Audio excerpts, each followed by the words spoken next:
Hey, Stars and Stops RC with you here this evening. I just got this in today, or no, yesterday. Uh, the 1400 millimeter Pitts version 2 from FMS. I want to thank FMS for their continued support over the last 3 years, and RC Battery for their continued support over the last 2 years. I got this. I wanted to get this back in the hangar because I had one before and somebody wanted to buy it, so I sold it. But this one I'll keep because I'm going to do some upgrades on it. RC Battery actually just sent me a fresh Lapierre 6S6000. I'm not sure if this is that may be too heavy for this one, but we'll see.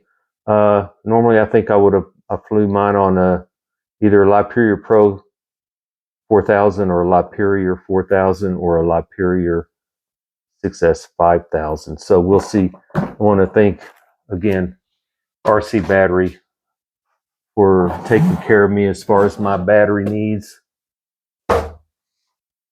I'm just going to go over a few things in the manual as far as the specs go, since I am going to be upgrading it. Everybody that's seen this knows it well, but it's a 1400 millimeter or 55.1 inch wingspan. The flying weight is 3,500 grams. Motor is 4258 460 kV. The ESC in it is a 50 amp. 17 gram servos times 4. The recommended battery on this, it says, is a 6-cell 4000. So I'll probably stick to either 4000 or 5000. I think that's what I flew in the one I had prior. But the upgrade, as far as I'm talking about, as far as the upgrade, FMS also sent me with this. The motor that came out of the, or that's in the 1700 millimeter Corsair, which is a 50, 60, 300 kV. What I got on the Corsair up there, and then the big P51, I've got, I put the Corsair motor in the big P51 with 120 amp ESC, and on the Corsair, all I did was put 120 amp ESC in. So I fly those on 8S. But I did notice one thing about the motor. It didn't come with the X mount. So if the X mount on the original motor in the plane does not work on this, then I'm going to have to ask FMS to send me the X mount for this motor. Hopefully I can use the X mount that's already on the installed motor. We'll see.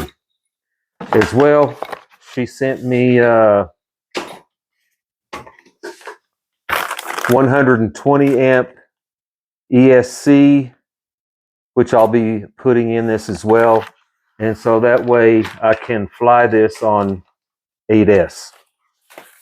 It does fly nice on the stock setup on 6L, but remembering back, it seemed like it really needed more power for what it is.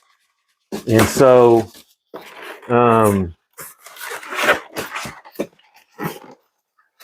hopefully I can make that motor work in this.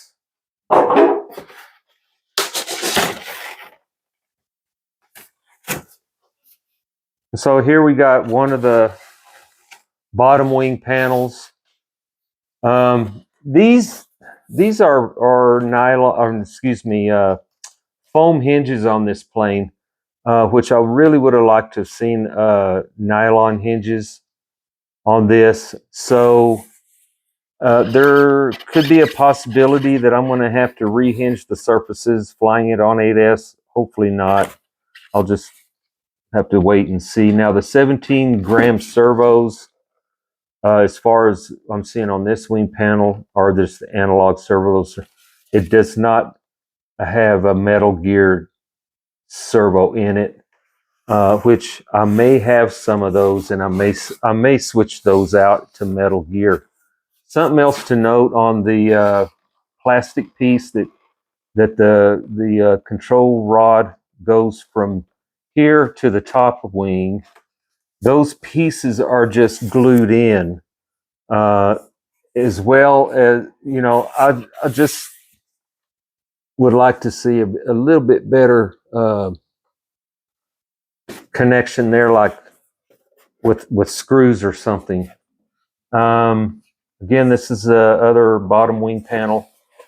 Got the little screws, so I'll be replacing all those with the 1mm bolts and nuts for added security there. But I mean, the finish on it is really nice. I remember back when I had the other one at the field, somebody made the comment and asked me if it was a balsa plane, because it's got lines on it, and from a distance it just looks like it to me. Got your 2 wing spars. Okay, this is one of your top wing panels. Again, foam hinges on those. The decals are nicely placed. I've seen a couple of spots where there was a bubble in one of the bottom wing panels, but all you got to do is take a little pin and poke a hole and smooth it out, and that takes care of that. But nice looking plane. Always did like the pits. I liked the version 1 that they had at the time too, if you recall that one. Other top wing panel, same as the other one.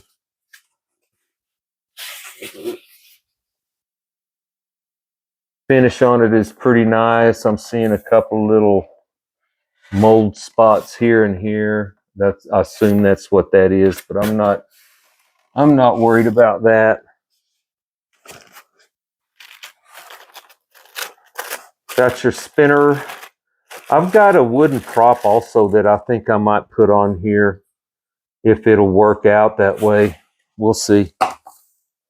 That way on 8S there definitely won't be any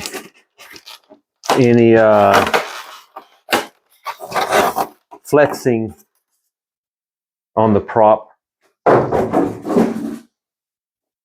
Okay, got your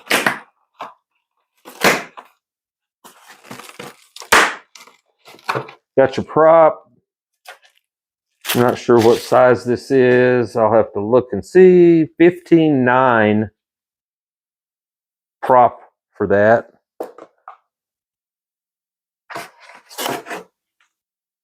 It's your wing struts. Your elevator, again, foam hinges on all this stuff. Got your control horn and ball link installed there. I'm still seeing no flaws really in the foam. Finish looks good on it. Again, some bubbling, but those will smooth out. You see it a little bit on the panel line there.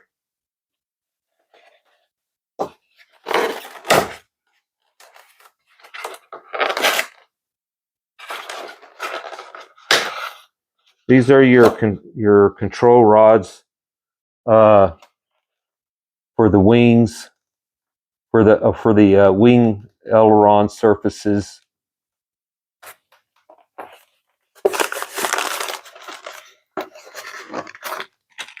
This is all your plastic pieces, struts for the elevators, and the plastic pieces that hold the wings on and the gear, with your control rods for the elevator and all your screws, and a Y cable in there as well. Got your gear. landing gear. Nice plastic wheel skirts. Now see foam that got in there. The sticker's not very well placed there. No big deal. I'm not going to sweat it. Rudder, definitely will be rehinging that foam hinge. It's pretty thin.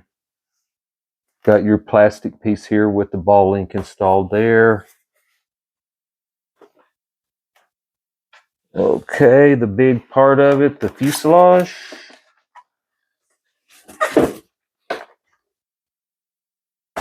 Get your tail wheel installed there. This one here again looks to be like a plastic gear. Yeah, it's a plastic gear servo. The nice thing about these are they're screwed in, they're not glued in. At least on this one anyway, so that'll be easily replaced with a metal gear servo, which will need to be done on both the elevator and the rudder as well. For what I'm going to do, I need metal gear servos on all this stuff. All right, the fuselage, your basic on the bottom. Nothing to mention on the bottom. It's got the nice peel and stick decals on the sides running across the top here. This is for your top wing right here. A nice big canopy with a pilot in it. Now, one thing on this was the plastic part tended to break. So if that means it won't snap in and stay. So I'm going to look at possibly working some foam in here eventually, so that won't happen. If that wears out or something and it won't stay snapped in, I'll wedge foam in there somehow, and that way that tray won't slide out on me. But big canopy area, big cockpit area for your electronics. All you really need is a receiver. Plenty of room for that in there. But nice, it is nice that they have that sliding battery tray for this. So again, this is the 1400 millimeter FMS pits. I'll be posting a video when I'm done, or after I install the other motor in here, if it all works out right in the near future. I'll post my discount codes in the description, as well as a link to RC Battery as well. Okay, guys, thanks for watching.